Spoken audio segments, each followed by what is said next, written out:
ya camera for na okay. Enti e musa for. Yes, sounds on my club. Yeah, we can do English. I mean, we can do English. Let's consider the rest of the program in English. What do you think? It's cool. Yeah, so we are coming to do newspaper review. Yes. And we are starting with a daily graphic. You know, that's the my demonstration. When you have a check. And see, and come on, you could diabano.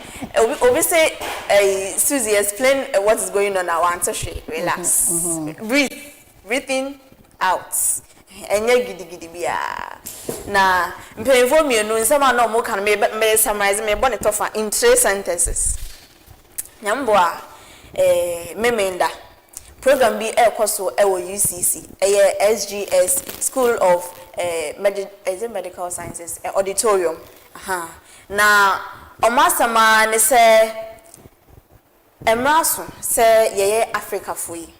Ye be make sure say so on say debia make am monte asanse no mabeka your mindset no your best sano esan say ya makwan ma abrofo no ene omo maka no adie so ache omo yankasa nyema ye we krom no mo be dictate say yenye we even though colonization ni ade ni na etwam but up till now omo guso a omo behind the scenes a omo dictate say nyema yenye we krom Enkane no na nke say a slave trade any ade ama no kra no ye manpen John Dramani Mahama eko UN eno omko kan say omunyi ntum say eye bone kese a wiasa fa na nyina de aye Africa fo ama ebi mu jitum ebi mu ania ntum ebi mu sompo de o ma anto aba ni bi kra eno ne nsam a ewo ho na emom no bebi edru no wo say ye sha say dis akomo no se ne be ya Africa fo no ye behu na wiase ne kɔ ene ne ye wo say esesa yenkisa hundie ne other countries ne wo say esesa wo mu se de be ya yenso ebetimi ade ye ho kra na yetimi akonkan ye economy ene ne ye nyina development ebeba Africa ejina menu mienu yeso nti program na omoye no African liberation na chese fa hundie liberation day celebrations no bamode ase obekobi oye youth a umpo no mu hia okese omode anafo woni kire mu ho na nkomo ni nyina so no unti bi na unhu ne eye ne enye nsi se ukọ obi man so na ye nyema bi ensem fata no hu se ye yu baby akobabi na waba ofie sanete na ukonso a there are a lot of people omo free diaspora omo ba chese obetimi eno omo aye networking ne ade ya networking is also a form of currency what you say ti okwa na we share ankofo new na mo che ideas ne ade ya so ukonso afa o CV ko wo CV afako because there will be other opportunities employment opportunities for say bia o ye unemployed na o hwehwe adwuma ne ade na I baziri na tofa o hwemu no azebofo ne name still unconscious no something yanka brofo no see when you may want to speak English but za coffee king it's a fancy anarchy and you are still speaking English. Oh, English like 0.01%. Into no partial program UCC and air course Saturday 23rd of May 2026 na mama nhwe a School of Graduate Studies SGS auditorium UCC 2 p.m. time near 2 p.m. Me say almost omo do omo time so nti wo kwara nye say on fa Ghana man time mfa nko wo de broni man time na Ghana man time ko boko no mapon say 2 p.m. and pay me almost 7 o'clock about 6:57 no mo ha just omo do omo time some feel some Ghana man time ti na me share that do omo share 7 but omo ba ntem no mugu mani mase nti bomode an say obedo time bedi obedu time so 2 p.m. na wo ho na ne omo kan bia nso no onso ono omo ache nti ano ne nkoma yedi ye ewo efiase ne tofa no mabo no nti ni nyina no na baby edu ye pese gebon krata ye nsaka ye no ye biebie so eche ya hwefo no omo nso ehu ne ekọ nti no ye nse mrekra ne ye hwa se free daily graphic anopay o se VRA Netco VRA Nedco staff reject privatization.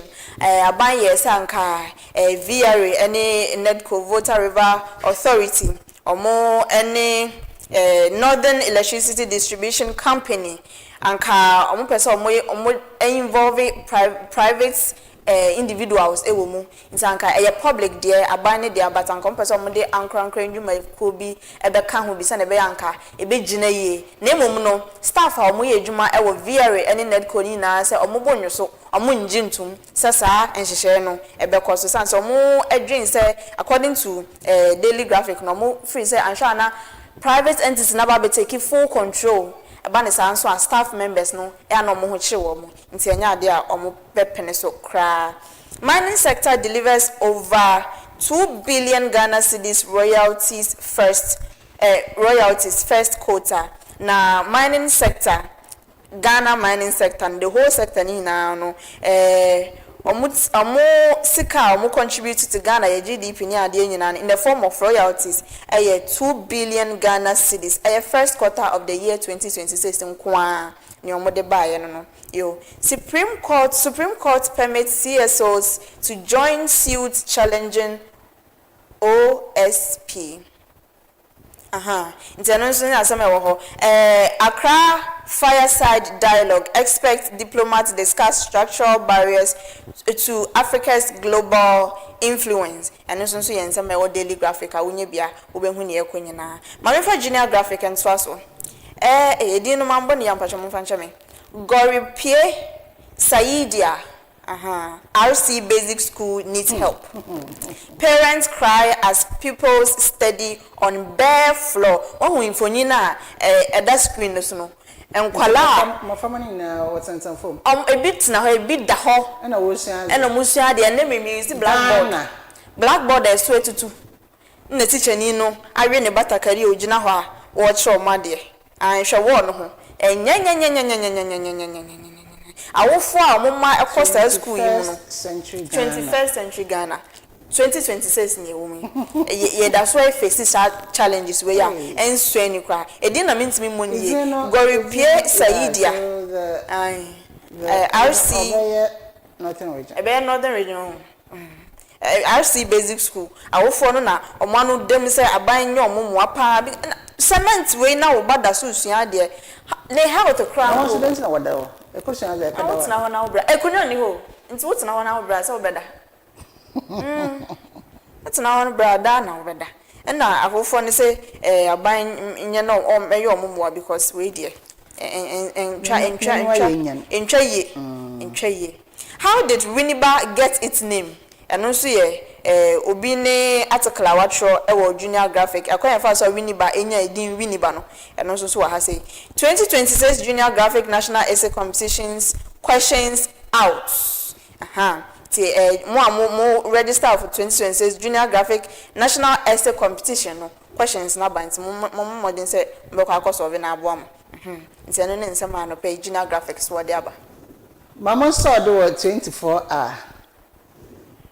The robot cards are no 24 hour. Anya market o. 24 hour market. Customs Commissioner visits Tema Port. Vows deeper GPHA collaboration. Into customs on paying pan we could pay Tema Port ho. Na okacha on the sisia and the more recording one oboboa. Emma Bibiara I fine. Dubai Chamber lists 19 committee trade mission to Accra as bilateral trade grows.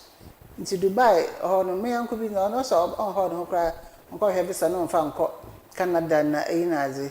Into said Dubai ekejino high full play na akwa asem ye ho kaje visa na wa deny when inazi Dubai ze kwara na eno anu awu na ekwa be munya ayu tickets eno anu tickets into Dubai no kwara ni pojam nkofo ya sa ade ni na ebe he ni poni akwa oh yeah nkofo e fa sa ekwan ni so o ye US ana amfa masa yenko Dubai Daman mine hands over 121 kg gold to Ghana Gold Board.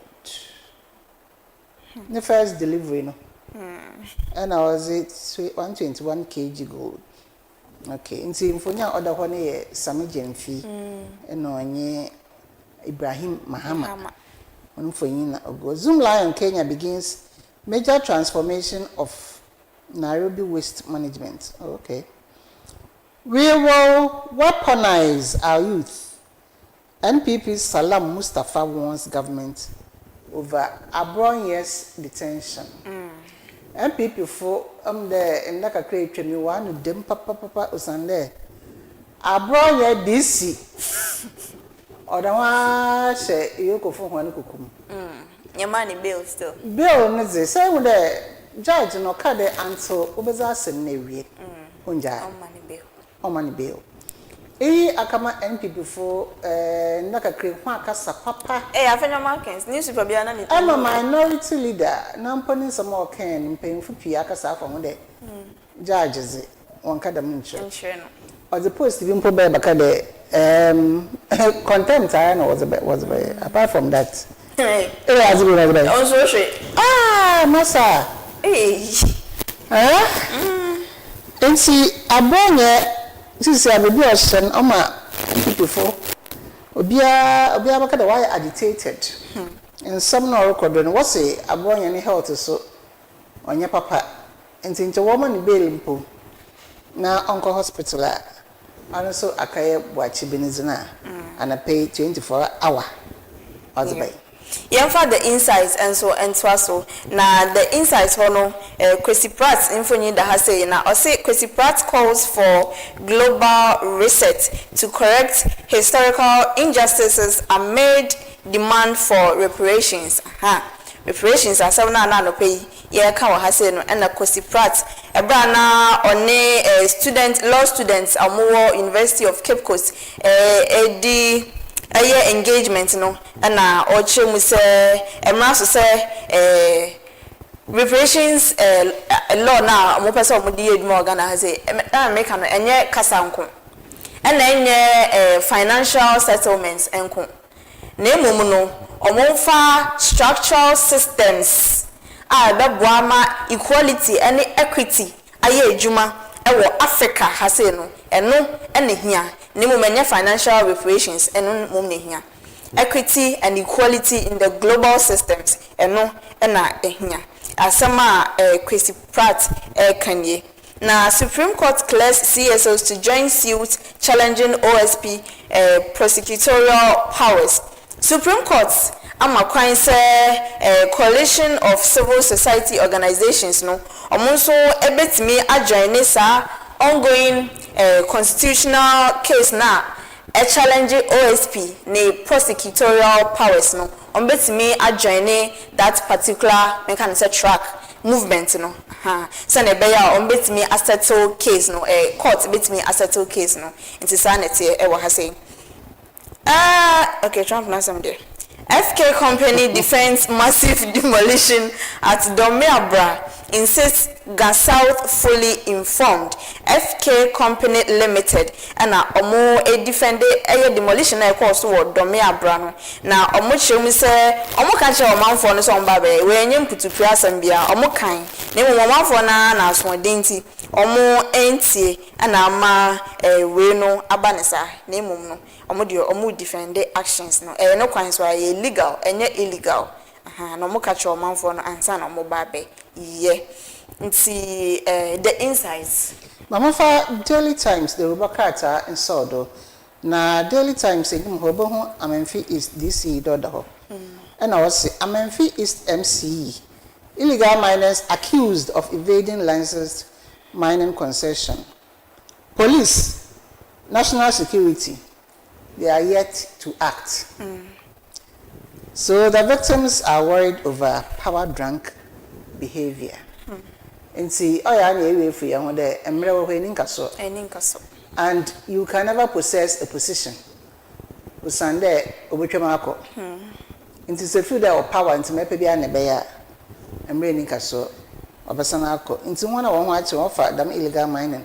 To Mizoro Kodo Amenfi Eastern and one worker saying bloody Galamsey clash. 1 dead, 6 injured. Hey, it's Dam Galamsey and see Ubechada. Time will tell. Emerning Krabia. Anymore, so Ibahu or your health minister for ye, there or the Honorable Akando. Ghana on alert over Ebola threats. In so be answered who ye was under Ebola no. What's way in it to a mama and pedo. But it's our health ministry no work kind there. Ghana's yenya case biara or the Ebola abaha nembum. Obia and share who ye and pay. Daily Times or the bay. Yo, Punch and so Edin Diabana pay. Forestry Commission CEO inaugurates 12 new forest security facilities to curb environmental crimes in Amanse Central. Amanse Central and now Forestry Commission CEO now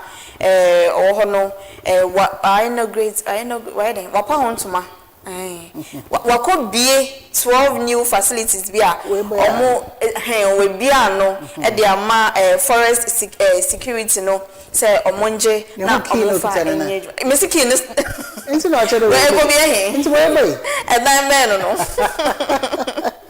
ai ezanze nkofo bi enam suma se edi dwuma bi e wo forest ni ma omani nje ho nti facilities no beboa amasa how ni nyina etu etwa Bekwai Trafohine calls for 4-year closure of Ghana's forest reserves to restore ecological strength. Bekwai, my sister Shumum, dear, Omucha Timban, and I can testify. Now, Bekwai Trafohine, and now, Ocho Muse, Ankabe Ankabai, and 2 forests, Ninyamu for 4 good years. So, the forest, not about it will breathe. Na fe nie asay nyina so no ebenya ahode na aba back na ahode esa aba forest no bi sanete 24 persons with disabilities benefit from Ahafano Southwest Assembly Support Program yenuanu bi a amoye persons with disabilities mako 24 and Ahafano Southwest Assembly no support program bi a omode ebae no omonso enyo omochefa wo mu a eba beboa wo mu papa. First Lady urges health professionals to stay and build Ghana. First Lady and oche mu say the last time we say news bi a me read wo online na che mu say most of the health professionals almost share opportunities outside. Most of them, because unemployment rate, I think yesterday in Sunami a video of a protest, health professionals are now a protest demonstration, giddy pass and say the school, and they have not been posted so far. I saw it. They say First Lady Lordina Mahama, I can show a health professional and say Omun Tina Ghana, no Mumbuan ESSIEN Ghana, ne I say no be near dear hint or Montina no ESSIEN Ghana. It says South Africa's for no class and Tina Kum, ESSIEN. No problem, baby, yes, and baby. Baby, yes, and baby, mum dear, but any South Africa. South Africa no go area. So be Antina Ghana na yen hwe na ya sanete nti no pay punch ne dia odiabani AFIBA mama fa Africa Today and so day. Okay. Na Africa Today ni mo na ebo hu yan mama gift oware him for yindo oda ho. Say kai no. Oh yes. National service. Those names mama. Yo. So Supreme Court throws out gift aware's application. Its application also in Supreme Court one jantum. Into Boscoto na to baby. MC denies zero infrastructure claims at Pong Kantama. So into a horn na MC in Orkade works are underway to address the challenges in the municipality. Into be any ratio one can comment to game na Jumeza Bokodo ewo constituency wo into be ankana kuma into the game. Any more as Zaba Domeko Benya NDC aspiring women's organizer delegates. Okay. Must not ignore. Oh, okay. And I don't know make this is your internal elections or kodo. Nti baby no biari and campaign. Baby Nti bia pedo ko enyim ho. Yo. The New Trust newspaper and I say 2028 elections. Ghana needs a leader like Julius Debra to continue on John Mahama's good legacy. NDC communicator Nidin AM Mr. Adambila John and na ochire me say Ghana ye hia nipa bi te say Julius Debra say obetoa omampanyin John Dramani Mahama ni nyuma pa odi no eso eye 2028 elections ni du ha obi ankai nti asema NDC communicator e ka share no so general elections nze ye nyina na eboto aba ende ye nyina aha but mom chodo channel no the NDC for na woto aba so wokoto aba oyi nimpa obegina ebi ono Franka Tunya wanto ma honorable Julius Debra aha ono wehu ade wehu nye ni swade hunu bi se ebeye ono la woto ama prophesy what's woman na general elections na Ghana for sure to ones eno ano rainstorm destroys Santaso Road cut off Ejura to Kumase link rainstorm na ebisi ye hwena no ha say briwa de no yeah na esi wo Santaso Road no de no car no nko bia to move za osi wo briwa no oye mpemfo to hana mountain because oye quantum pan kasepa takwade to Accra baby I no offer you understand I want to fi western region Alubo baby if you are going to Accra if you talk about na bafako into our pan kasepa this is a kapkosifu mpo ya kwankana oh this is a bafahin eno mpemfo ne kasa no mo se obi abe fele kwan no ne part bi na ma sa ensuo no aba ehu da ebibifo your problem oh ye problem de nya no sagumezi no record a ihu ohun but nya obokọ enyim no aka chen de masa ahari ye da chin obaho ebinom nti menye we don't get that person to go forward nti bo na atoye ncham kese esi no mo osi ya ansa na abegina ho asana aka ho asem ama speech ahodo okay brofo ahodo se na no pay ben na ma me coffee ya ma ka me de o studio hey na minim se amete brofo sa na me say obi ka je me say o ko sit down wo baby na say wo ba na ya tro ho stop work by whatever MA for now and not stop work o betueska oh okay sana madam for the ka che obo am so me boa okay but nyo kan ya na je say ade anipa ye wo hoyi obi a ni ho betimi aka che me say obi ehun no police for na boho na wagina ho e ho na mugina incident na be ka che me say obi ehun mahu when you see so that what my course have a court to them but obi anka wan share the cars mbafo insu no ko ebi no mo engine mo I don't know obi park a car park is engine no ebi no zo insu ko me the engine so the insu ko mara forget I am very bad me ton engines I also mention engine business I say so no I say me first season no when me fanya business ne be ba no yo era of unchecked hostel fee hikes over rent commissioner the grounds work na okoye wo Accra some of the universities UGNA UPS and any kaka hon do say era of unchecked hostel fee hikes over sa era na nkofo to hostel fee number is into met abaza na 1 year npo onduro me say me ko school na me hostel fee so say me school fees yes all the time it's like that all the time baby nti akọ UG Pentagon forget no when I go to the room what is the difference nothing is there sometimes we will room cry not bed the cry na e da impeduance bed na brama as titia pansa me ni say ebi mu kwa emu nso nkonsuo so baby en ho oye extra otumu charge obi fie o si let's say 6 years ago no say loan na odikotu ya wotie wie but every year bia obetum na me say obomode na wonya hostel no hostel manager no entoto hostel finima oh na wakoma to yem say na say no say hostel no obetan ha de obi atena ho sa na hwan na mpa de papa hwe obi atena ho so be wie so it's not easy some be a hard dream pa na obi kra ni parents bra no nya school fees the manner aka hostel fee hostel fee all the time no hostel fee no be exam school fees that has been the norm over the years me asem panyimfo mpo atena wa masa ade we akoso up till now nso ya na mo pa we tu nso hwa omonto aso ese enye kasa keke de a me na me sometimes me ni gidi o ma be kasa sa na o mejai so mo to aso aye enye kasa kwa de a holy child factor non-verbal action not words okay factor non-verbal yes simpamcho ye me nye as usual talk na ye jane sa e ba ne sa de e heart me move enti na ye ko no nyina e ko be ko Dubai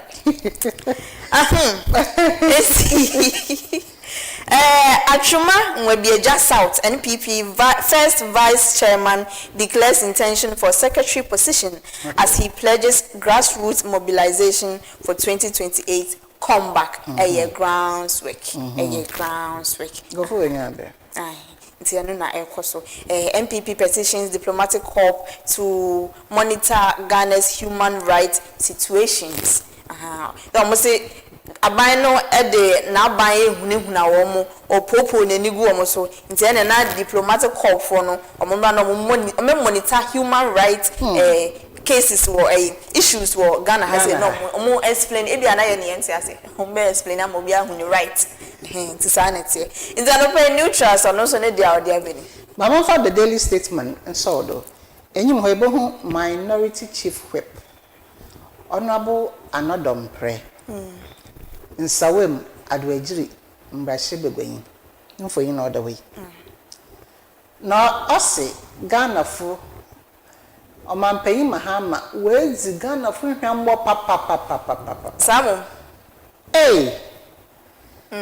enti omampanyi mahama na aban NDC fo wezi Ghana fo hwambo papa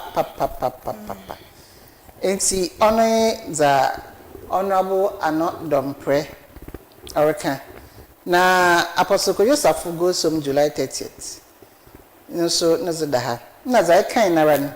NPP petitions foreign missions. Okay. On a statement Zaba. APN pushes mobile money interoperability across continents. I think it's good. Yeah, I think so. One share na 1 year. It is the statement and a pay no so ozobotu menyen. Ayo. The Daily Guide Anope or say embattled MP faces Dutch court tomorrow. Tomorrow na ebe yechna. Yeah, and then na newspaper ba ebe yechna. Nti no MP na yeche no Nyampo ochna. Ejuma or face courts. Dutch anya Ghanaian court. I sure nti baby a Ochina ba yebaka ho asem. Ochina ba yebaka ho asem. Nti say dey enka hwe. Ochina yeba yebaka ho asem. NDC scribe dies in hotel room. Hey, Isaac Batsa Sabacha Swan. Oh, rest in peace. Hotel room. Okay. Oh, nyame for currency. NPP petition okay, yaka wansem. Illegal miners invaded Wuntumi's Akonta mine. Ex-deputy minister and Alka Asemi say illegal miners na omo invade Akonta mine Wuntumi na Akonta mine. Nemu menye se bia no illegal mining. Yo. Supreme Court blocks guilty or worry move to hot trial. Na me na menti asa say ye di wasam court. Yes, what could you say? What's the meaning? Who evidence I just a 1 year? For court, na court who say, okay, one and then your home son could fear. Now, who submit the petition say, ye enjoy trial on 4 courts? How many reasons? 4. Oh, yes, some you. And pay daily guide in the front page in some of the avenue. It's Mamofa Ghanaian Times and so Southern Ghana faces flood threats. Jimet warns as heavy rains approach. Nti sunu na kasina ma na obo. Afa na eba beba. Ma na obo ba nti. Na yete flood prone areas no. Na ya hwe yen ho yi. Usande oreba pa Jimet fo na wodze kokobo. Wodze ma de sunu ma na obo ta nti obi anhwe no yi. Na etum na nti MPP petitions okay no hwe ya ka ho asem. Government to roll out 2026-2030 decentralization framework. Okay. No so yes, papa. Ghanaian Times Otobe. Yo, the Chronicle newspaper also as a perilous journey to knowledge, how peoples in Western North suffer to access education. To whom infonina and kolanket and kitty or mote wooden boats you be a move trend to answer no Marco school. We pine and nature him. Oh, your papa. And if papa near across the country, be more than that from cement so, maybe most would trend so. The phone. What's my phone? Maybe what's a boat. Now, say, you see, poverty. Inside toy. On my rivers, na baby, I know. Why a poor more for them. And see, what's a boat to know school about fire. A collar. I mean, 2026. At this time, and this society issues need be cry, but no one so I don't know, baby. Oh, more hard drain to the more.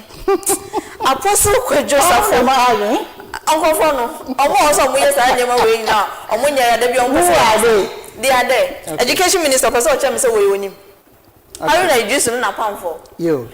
That a Western North as a defense district assemblies almost a moon. Oh, Hadri. Apostle Joseph goes home July 30th. Nyamia Duma. Yakwa pay Apostle Joseph on the crabia. Cry na eja. Rest in peace.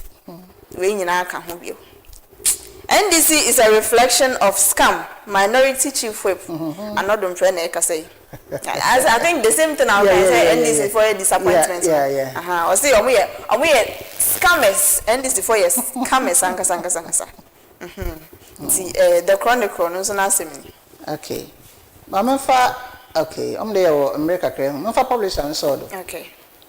I fired judge's lawless conduct, not his person. Okay. After your marking is talking. The minority leader, Honorable Alexander Afenyo Markins, Ossi. Judge, you may say OZ as judge and Oka has some name boom. On your pan. So it's the position. He talked about the position, not the person. Not the person. Okay. You understand? Okay. So you are not justified. You see, a lot of people are talking about it. So, I don't know, I'm a publisher and pure that to her. I'm the publisher, you won't put that, you know. And no one or they to say, so you could say, but and I could say, okay. You now discover. Now, me person made it to us. Or say, NPP petition ne dey no ya kan wansem human rights and some ya kan wansem na ba ku bia netizens blast Sam George over misbehavior at Public Accounts Committee hearing. I am also an MP. Allow me to speak. You cannot heckle me. I'm not heckling you. You cannot heckle me. I'm also an MP. Hey, what are you talking? You ask the question. Allow me to answer the question. Let me land. Well, when you come answer, no. Me show some video is all over social media. Yes. When you be Sam George on the Public Accounts Committee, no. Chair, Madam sorry, or more altercations now during the engagement, no. Hey, hit that though. I have some kitwa. And if soldier, and Gabosa Sam George, and yeah, Massa. I'm saying my intimidate, no. You can't heckle me. That be. You cannot heckle me. Yo, feeding crisis in Tripone Senior High School triggers unrest among final year students. Tripone Senior High School. Now, students be or that means a kojan the bonnet no said yo, just a money abrepa, and said, Omunya Janin in shorts. A Jania short to senior high school, a school. And only sense I don't pay discover a diaba. See, AFIBA there, papers now I can. They are also talking about the same thing. The source in NDC has failed and Meridian, no so the MPP petitions, Zoom Lion Kenya, the Abodo, no so the same thing. But then they yambo. Miss Afon Honza. Women in leadership. Amber. Yes. In terms of the News Guide Africa, the Cyber Security Authority moves to arm journalists against Inti and also Oyehenza. Threats and misinformation. Okay. Journalists, okay, Jumana. Nkofu, you picture mpana. Oh! Won't say when I Into Jumana area, no, the baby, I know why I can say it's so important. Oh! I'll show you. I'll show you the other boat. Into Oyana, Oyahunka. Government heeds commuters' plea. Extends fuel relief subsidy. Nanka fuel subsidy into where if you are. Well, since fuel price now cost running. Yeah. This or more extended as I'm person when you feel okay, I want to mean this year. Yeah, they can do it right now. This is your cost This is a super, it's almost 15. Oh yeah. 14 points, baby. Almost maybe call a supermarket na 15 points. 99. 99, 89. What is that? And then just 16 cities. No, so it's car. Will they give me one person? No, whatever you are buying, you have to pay for what you are buying. Okay. It's marathon. What was the song? If I'm buying 14.99, that's a make it 15 cities. Would they give me that one person? You have to ask for it. Hey. No, because they took your money, so there was one more change. How are you? Anyway. One person, they move actually. Me move actually. Even 5 pesos, me move actually. Currency. Oh. And see, they are all talking about the same thing. And see, young okay, so we can just about from Bono and Ahafo Echo newspaper Biswa say Red Sec cracks down on illegal mining. 5 excavators seized at Adajamem. Yeah. Okay. A honorable charity gardener Ahafo regional minister in Fonyi that has said on my idea illegal mining there remains also Doma Hene calls for investment in factories to boost youth employment and also a year and some will say factories in the year wakakra name kakra na ye wonu ye nhwe ni ye e dia ye NPP NDC ama bibia agency okay nti ye dia no betwa so ye dia no betwa so and pay yenda obiase yenda ya boa fase nti yeda National Petroleum Authority NPA Armaments Hardware and Finishes and the Taste Catering Services yes also at the Diesel Gift Shop and Nesto Nesto Ventures yeda omonso asenti aboafo yi na yede aseda no ebema womu say omaso yase amode no mo ana 24/7 they are part of the Coastal TV family and we are because they are moana omoso yase ayedwumadi ayedi wo ha nyina nti yebeda omase papa wa oti ofie oti wadwumam afi no afaka wo kwa edwuma nsuo ebia nsuo to area aka wa hyedem ene wo de aye holiday wo hwe Coastal TV digital channel 514 now so we share with Facebook and YouTube Facebook Coastal TV Cape Coast and then YouTube Coastal TV yeda obia ase we appreciate you people a lot sanse besna na kasa no mo entia ya kasa egu ni say yenim say mutie nti no de bia so ya ba betina ha yede information mo hwam mo de ene yede bebrem yeda mase papa maka ne sana na no pay team ani omo ye adwuma Ben AJ Philip and Mrs. Nyomeso ebetwa wo fi ase yenim say bia obi anso boy chi don kese nyame ensha obia ne madaje ne mra munya Coastal TV representatives from the African Liberation Day celebrations na yenya omo ewofia say Mr. Morris S. Biggest the third founder and CEO of the Real Ghana Foundation NGO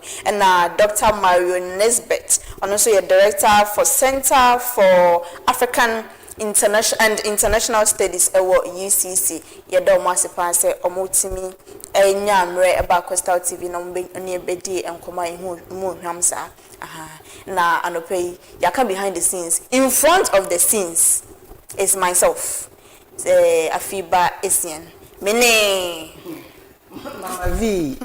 So why did you pause? Anɔpɛ yɛda mo nyinaa ase na yɛma mbo na hwɛ a abrɛw ahenewa mo bye bye